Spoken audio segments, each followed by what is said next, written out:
কারো পৌষ মাস তো কারো সর্বনাশ। আমাদের সাতক্ষীরা জেলার বিনিরপুতায় বিভিন্ন জায়গা থেকে বিভিন্ন জেলা থেকে মানুষ এসে এসে জাল ধরে মাছ নিয়ে যাচ্ছে, তাও আবার বস্তা বস্তা মাছ। ভাবা যায়, যাদের এই ব্যবসায় প্রচণ্ড লস খেয়েছে তাদের কিন্তু এখন মাথায় হাত। আর আমাদের মতোই সাধারণ মানুষ, দেখুন মামার হাসিটাই দেখুন, বুঝতে পারবেন যে আমাদের মতো সাধারণ মানুষজন এই মাছগুলো পেয়ে কত খুশি।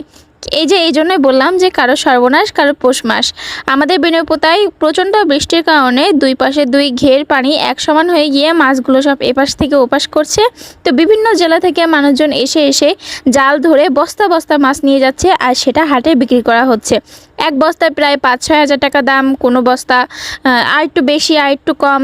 তো আমরা এরকম 2 বস্তা নিয়ে এসেছিলাম, আর মামা আম্মু আব্বু মিলেও কিন্তু জাল নিয়ে গিয়েছিল মাছ ধরার জন্য। জালেও কয়েকটা মাছ পেয়েছে। যার যত খুশি সে তত বেশি নিয়ে যেতে পারবে, কোনো বাধা নিয়ম কিচ্ছু নাই। স্কুলে যেমন অনুষ্ঠান হতো না যে যেমন খুশি তেমন সাজো, তো